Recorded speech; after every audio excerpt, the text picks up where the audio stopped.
नमस्कार. आजच्या या विश्लेषणात आपण एका अतिशय रंजक आणि सखोल संकल्पनेचा उलगडा करणार आहोत. नुकत्याच ऐकण्यात आलेल्या एका अतिशय अभ्यासपूर्ण प्रवचनाच्या स्रोतावर आधारित खऱ्या बायबलमधील आशीर्वादांचा अर्थ आपण समजून घेणार आहोत. तर मग अजिबात वेळ न घालवता थेट विषयालाच हात घालूया. आजच्या या प्रवासात आपण नेमक्या कोणत्या टप्प्यांवरून जाणार आहोत तर खरा आशीर्वाद म्हणजे काय, त्याची योग्य वेळ कोणती, देवाबद्दलचं भय, आशीर्वादाचे शब्द आणि शेवटी गमावलेले आशीर्वाद परत कसे मिळवायचे. चला तर मग हा प्रवास सुरू करूया. आपला पहिला टप्पा आहे खरा आशीर्वाद म्हणजे नक्की काय. बघा, समाजात या एका शब्दाबद्दल खूप गैरसमज आहेत. आपण अनेकदा आशीर्वादाची व्याख्या अतिशय वेगळ्या आणि चुकीच्या पद्धतीने करतो. आता यातील सर्वात रंजक गोष्ट म्हणजे आपण आशीर्वादांकडे पाहतो कसं. जगाच्या आणि भौतिक दृष्टिकोनातून विचार केला तर नवीन गाडी, उत्तम नोकरी किंवा छान लग्न म्हणजे मोठा आशीर्वाद, बरोबर ना? पण या स्रोत सामग्रीनुसार स्वर्गीय आशीर्वाद हे यापेक्षा पूर्णपणे वेगळे आहेत. खरा आणि सर्वोच्च स्वर्गीय आशीर्वाद भौतिक संपत्तीत नाही, तर तो ख्रिस्तामध्ये मिळणारा पवित्र आत्मा आणि आध्यात्मिक परिपूर्णता यात दडलेला आहे. आणि याला आधार देणारा हा संदर्भ पहा. एफिस्करांस पत्र 1:3 मध्ये अगदी स्पष्ट म्हटले, आमच्या प्रभू येशू ख्रिस्ताचा देव आणि पिता धन्य असो, त्यानं आपल्याला ख्रिस्तामध्ये स्वर्गीय स्थानांत सर्व प्रकारचा आध्यात्मिक आशीर्वाद दिला आहे. हे वचन या धार्मिक तत्वाला पक्क करतं की जे खरे आणि न दिसणारे आध्यात्मिक आशीर्वाद आहेत ते स्वर्गीय आहेत आणि ते केवळ ख्रिस्तामध्येच साठवलेले आहेत. पुढे जाऊया दुसऱ्या भागाकडे, आशीर्वादाची योग्य वेळ. हे आध्यात्मिक आशीर्वाद मिळवण्यासाठी वेळेचे अत्यंत कठोर नियम आणि अटी आहेत, हे समजून घेणं इथे खूप गरजेचं आहे. या संदर्भात स्रोतामध्ये दिलेली एसावची कथा खूप काही सांगून जाते. एका वेळच्या अन्नासाठी एसावने स्वतःचा जन्मसिद्ध हक्क गमावला आणि नंतर जेव्हा त्याला चूक समजली आणि त्याने रडून आशीर्वाद परत मागितला तेव्हा वेळ निघून गेली होती. थोडक्यात सांगायचं तर एकदा आशीर्वादाची वेळ किंवा खिडकी बंद झाली की मग तुम्ही कितीही पश्चाताप केलात तरी ती कायमची बंद राहू शकते. पण याच्या अगदी उलट येशूच्या शिष्यांचं उदाहरण पहा. पवित्र आत्मा प्राप्त करण्यासाठी त्यांनी तब्बल 50 दिवस अतिशय संयमाने वाट पाहिली. तो आशीर्वाद नक्की कधी आणि कोणत्या क्षणी मिळणार हे त्यांना माहीत नव्हतं, पण ते थांबले. हे सिद्ध करतं की आशीर्वाद हे एका ईश्वरीय वेळेनुसारच मिळतात आणि त्यासाठी संयमाची नितांत गरज असते. तर इथला सर्वात महत्त्वाचा मुद्दा असा आहे की आशीर्वाद मिळवण्यासाठी आणि ते टिकवून ठेवण्यासाठी काही पूर्व अटी असतात. हा आपला तिसरा विभाग आहे, देवाचे भय आणि आशीर्वाद. फक्त मागितलं आणि झोळीत आशीर्वाद पडले असं इथे होत नाही. त्यासाठी काही विशिष्ट वर्तणूक लागते.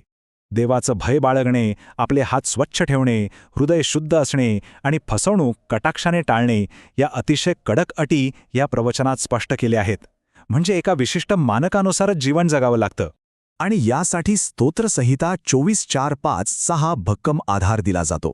ज्याचे हात स्वच्छ आहेत व ज्याचे हृदय शुद्ध आहे त्याला परमेश्वराकडून आशीर्वाद मिळेल. याचा अर्थ एक निष्पाप जीवन आणि शुद्ध अंतःकरण या गोष्टींशी या धार्मिक चौकटीत कोणतीही तडजोड चालत नाही. हे नियम पाळलेच पाहिजेत.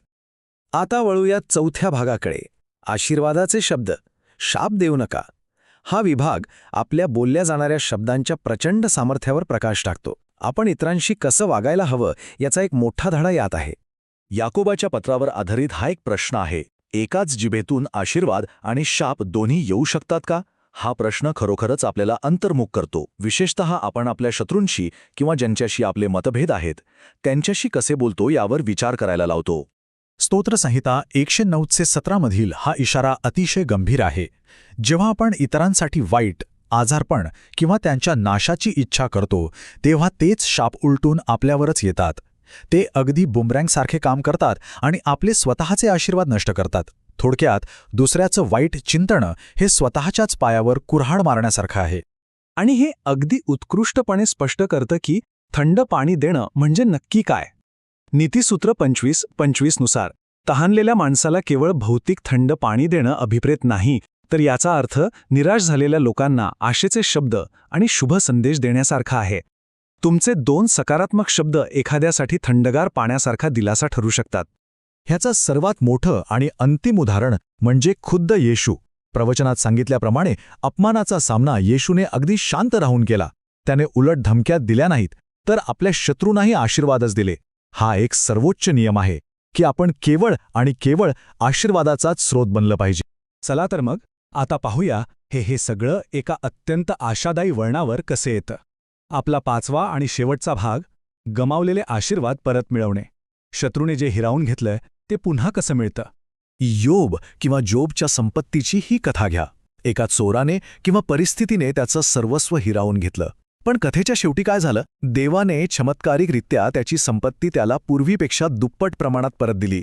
0 ते दुप्पट हा प्रवास खरोखरच थक्क करणारा आहे. येशूचा स्वतःचा प्रवासही हेच सांगतो. त्याने आपले स्वर्गीय स्वरूप सोडून दिलं, स्वतःला शून्य केलं, दासाचं स्वरूप धारण केलं, पण शेवटी त्याला पुन्हा महिमा आणि सन्मानाचा मुकुट प्राप्त झाला. हे स्पष्ट करतं की सर्वस्व गमावल्यानंतरही शेवटी ईश्वरीय उन्नती नक्कीच प्राप्त होते. या सगळ्याचा अर्क आणि एक मोठा दिलासा म्हणजे निर्माणकर्ता सर्व काही नवीन करू शकतो. तुम्हाला कितीही लुटल्या गेल्यासारखं किंवा उद्ध्वस्त झाल्यासारखं वाटत असलं तरी गमावलेले आशीर्वाद 100% परत मिळवता येतात. देव हा असा शाश्वत स्रोत आहे जो सर्व काही पुन्हा निर्माण करू शकतो. तर आपण या विश्लेषणाच्या अगदी शेवटी आलो आहोत. जर आपले शब्द आपलं आध्यात्मिक वास्तव खरोखर घडवत असतील तर आज आपण कोणाला आशीर्वाद देणार आहोत, हा एक अतिशय स्मरणीय आणि विचार करायला लावणारा प्रश्न आहे. ह्या स्रोतातील ही शिकवण आपल्याला नक्कीच आपल्या दैनंदिन कृतींवर विचार करायला भाग पाडेल. आजच्या या प्रवासात सहभागी झाल्याबद्दल खूप खूप धन्यवाद.